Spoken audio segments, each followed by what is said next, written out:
Round 8 of the Middle East peace talks is getting off the ground in Washington. Israeli-Jordanian talks already are underway, while Israel sessions with Lebanon, Syria, and Palestinians resume later today. But there are some potential setbacks. The Palestinians sent a small delegation to protest the lack of progress so far, and Muslim guerrillas killed 3 Israeli soldiers in the occupied Gaza Strip today, prompting one Israeli negotiator to call it a stab in the heart, though Israel's prime minister says his nation will stay in the talks. Hindus and Muslims battled each other across India today after militant Hindus demolished a 16th century mosque yesterday. Officials say at least 180 people died in the clashes. In New Delhi, police chased rioters in the capital's old section when fighting broke out between Muslims and Hindus. Fundamentalist Hindus stormed the mosque in the town of Ayodhya yesterday.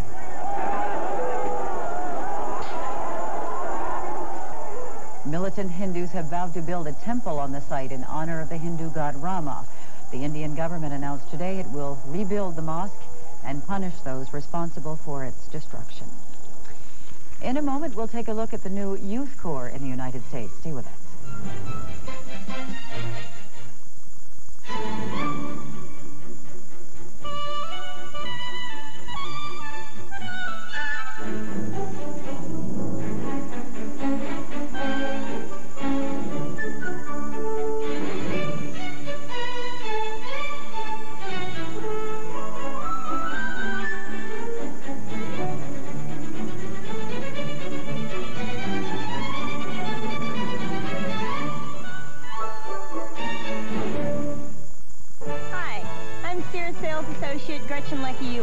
And we have some of the best Christmas values in our history. Like these camcorders, this RCA 8mm or Panasonic Compact VHS, both with zoom lens, each $699.99. Only $15 a month on your Sears Charge Plus.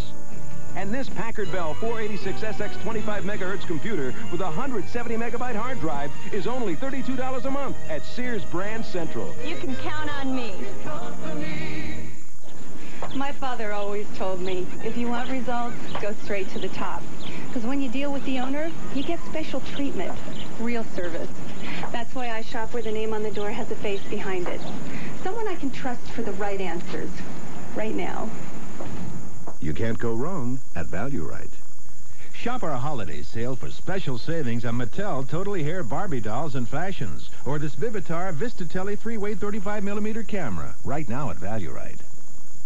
Tonight on Sports Tonight, a look back at Week 14 of the NFL, just in case you missed it. Also, the baseball winter meetings open in Louisville. A lot of free agents available, and what to do about Marge Schott at 11 o'clock Eastern on CNN.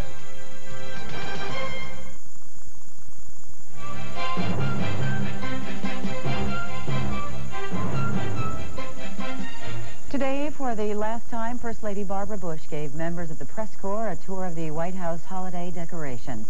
During the tour, Mrs. Bush told reporters that she wholeheartedly supports U.S. military intervention in Somalia.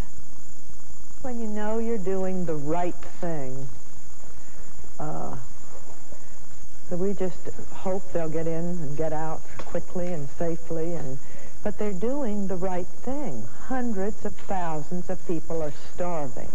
And this is not just the United States, it's a United Nations resolution. I mean, good people can't sit back and just watch people starve to death. Mrs. Bush says that she would like to go to Somalia, but will not because she does not want to interfere. Congress does not officially reconvene until January 5th, but members of the House are meeting today on Capitol Hill. Republican lawmakers held an organizational conference this morning to discuss the GOP leadership.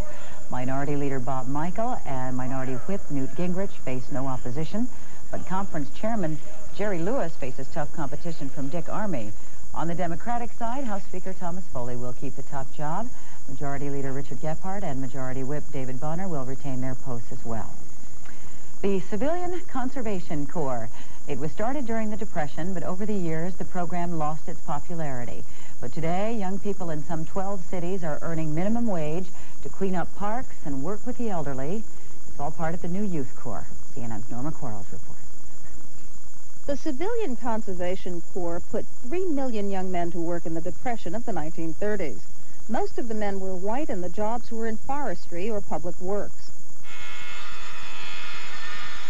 Today, there's an up-to-date version of the Civilian Conservation Corps, but with a difference. The programs, like this one in Newark, New Jersey, target the urban disadvantaged who learn construction or assist the elderly in senior citizen centers.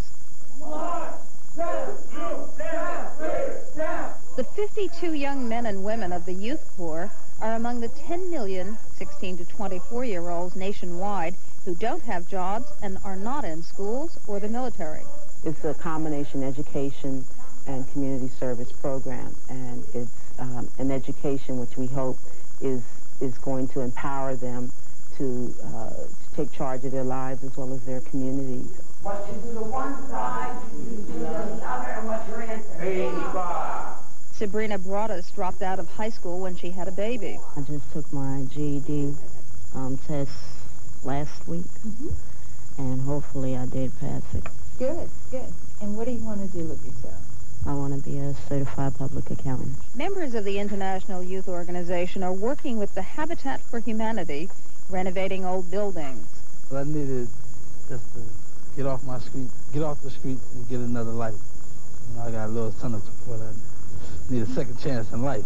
So far, they're doing great, and I'm happy to have them here. Unfortunately, many of the young people do not complete the one-year program. But those who do generally go on to higher education and meaningful careers. Norma Quarles, CNN, Newark, New Jersey.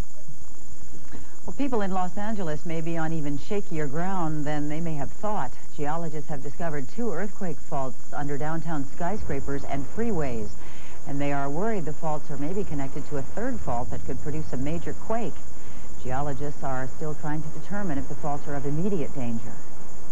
One thing we do know is these are very old faults.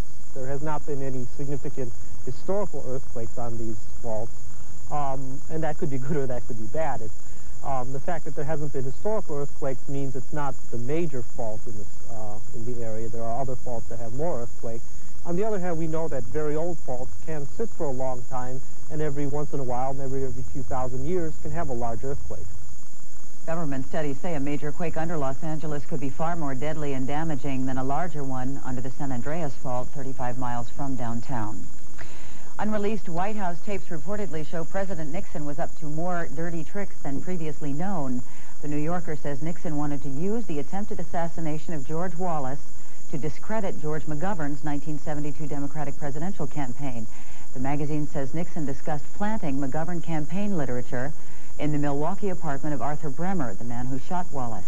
But the idea fizzled when the FBI quickly sealed off the apartment. The magazine says the tapes also reveal other White House improprieties. 51 years ago today, Japanese warplanes bombed Pearl Harbor, launching America's involvement in World War II. The attack came without warning, killing 2,400 Americans and wounding nearly 1,200 others. Today, observances are scheduled nationwide. Ceremonies are expected to be low-key compared to last year's 50th anniversary events. In Hawaii, Admiral Samuel Gravely, the Navy's first black admiral, will speak. He will focus on the role minorities played in the segregated U.S. military at the time of that attack. Just ahead on NewsHour, the top stories of the day and the latest numbers from Wall Street, live from New York, and big money and big hurry to get the small print on food labels.